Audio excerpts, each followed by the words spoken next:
کہ action items کیا ہیں. ٹھیک، نمبر 1 سب سے پہلی چیز کیا ہے؟ دعا. دعا سب سے پاورفل، سب سے اچھا، سب سے بہترین ہتھیار ہے بندہ مومن کے لیے. یہ سب سے زیادہ پرائم امپورٹنس کی چیز ہے. تو جو بھی چیز آپ چاہتے ہیں اس کو جو ہے وہ دعا کے ذریعے سے اللہ تبارک و تعالیٰ سے مانگیے. نمبر 2 محاسبہ. محاسبہ کرتے رہنا چاہیے. محاسبہ جو ہے وہ ایک بہت امپورٹنٹ چیز ہے.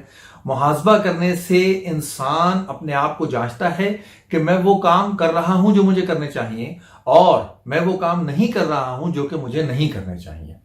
اس کے اندر میں آپ کو جو ہے وہ 2 جو اولیاء کرام ہیں اپنے وقت کے، ان کے جو ہے میں آپ کے اقوال آپ کے سامنے جو ہے وہ رکھتا ہوں.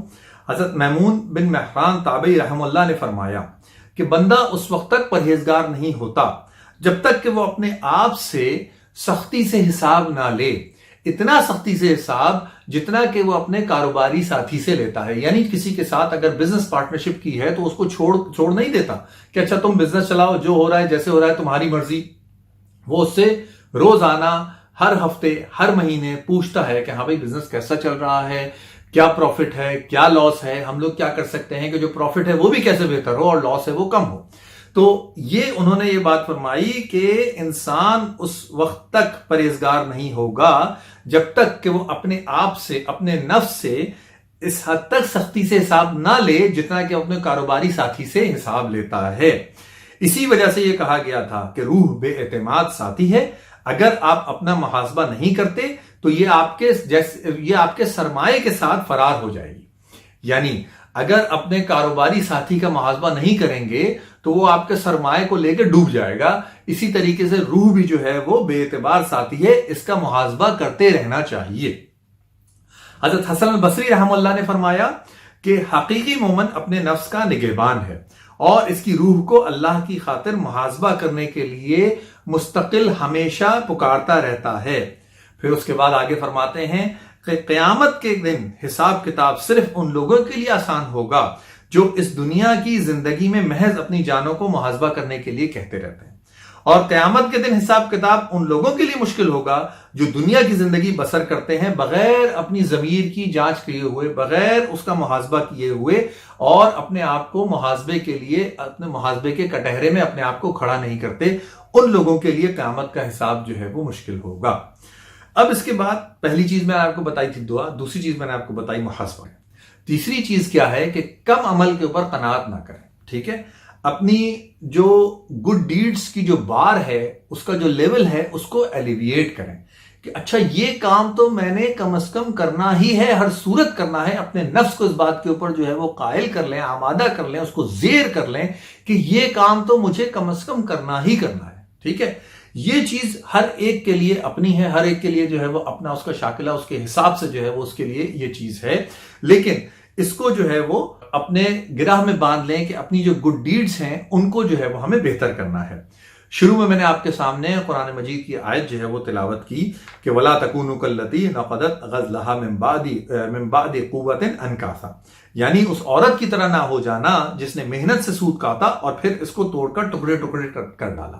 یہ رمضان کے مہینے میں الحمدللہ ہم نے ایمان کا، تقوی کا ایک لیول اچیو کیا ہے.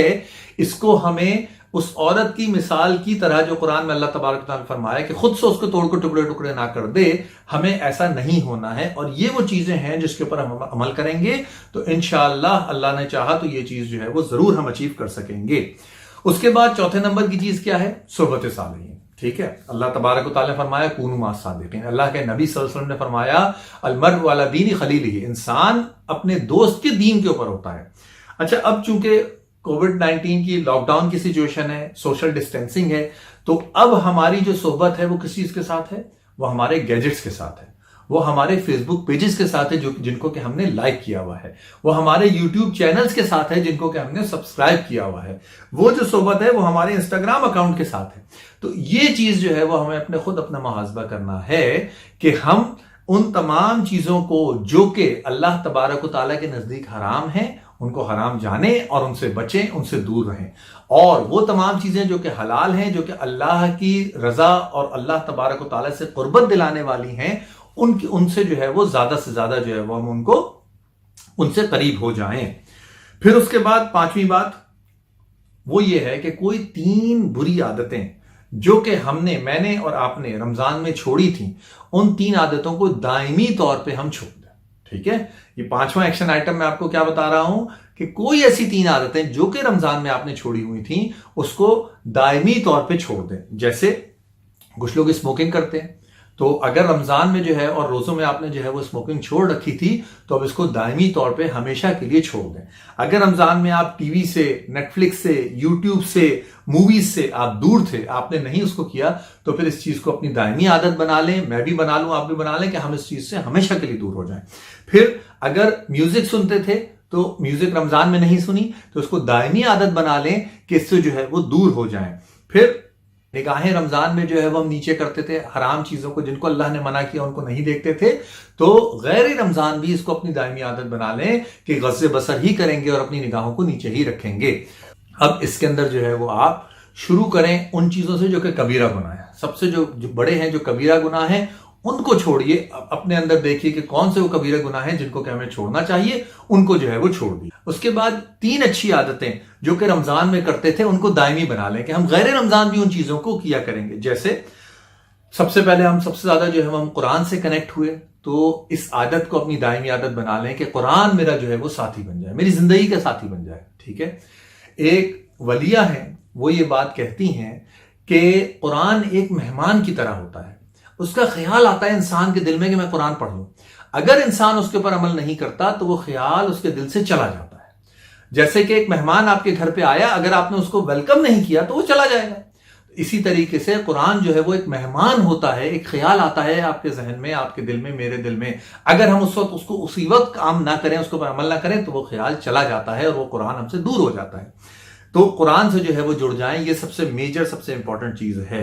پھر اس کے بعد ہم نے جو ہے وہ روزے رکھے، تو حضور اکرم صلی اللہ علیہ وسلم کی سنت کے مطابق پیر کا، جمعرات کا روزہ، ایام بیعت کے روزے، ابھی شوال آ رہا ہے، اس کے اندر 6 روزے جو ہے وہ ہمیں رکھنے چاہیے لازمی. تو یہ چیز جو ہے وہ بہت امپورٹنٹ ہے کہ ہم روزوں کی عادت کو جو ہے وہ اپنا لیں کہ ہم روزے رکھنے والے بن جائیں، ہم صائم بن جائیں. پھر اس کے بعد ذکر اذکار کے جو ہمارے روٹین تھے رمضان کے اندر، اللہ تبارک و تعالیٰ سے دعا کرتے ہوئے اور ان عمل کو جو ہے وہ اپنے ساتھ لگائیے کہ ہم پھر ذکر اذکار کی وہ جو چیزیں ان کو دائمی بنا لیں اپنے لیے. اسی طریقے سے اگر ہم رمضان میں تہجد پڑھتے تھے، اللہ نے ہمیں توفیق دی، تو اب اس کو دائمی بنا لیں کہ ہم جو ہے وہ تہجد کی نماز اب کبھی نہیں چھوڑیں گے. میری وہ بہنیں جنہوں نے رمضان میں حجاب کیا، سر پہ دوپٹہ لینا شروع کیا، نقاب کیا، وہ اس کو دائمی عادت بنا لیں کہ ہم عید کے دن یہ تمام چیزیں نہ ختم کر دیں، بلکہ اس کو دائمی طور پہ اپنی زندگی کا حصہ بنا لیں. یہ جو ہے وہ ایکشن آئٹمز جو کہ میں نے آپ کے سامنے رکھے. میں آپ کے سامنے ابن القیم رحمہ اللہ کی جو ہے وہ ایک بات آخری عرض کر کے آپ سے رخصت چاہوں گا. ابن القیم رحمہ اللہ فرماتے ہیں کہ وقت جو ہے وہ 3 طرح کے ہیں: ماضی، حال اور مستقبل. ماضی کے تمام مسائل توبہ کے ذریعے سے حل ہو جائیں گے. حال اچھے عمل کے ساتھ اس کے اوپر توجہ دینے چاہیے، اور مستقبل جو ہے اس کے تمام مسائل اچھی نیت کے ساتھ حل ہو جائیں گے. اللہ تعالی ہمیں اچھی نیتیں کر کے اور اس کے اوپر عمل کرنے کی توفیق عطا فرمائے. جزاک اللہ خیر. والسلام علیکم ورحمۃ اللہ وبرکاتہ.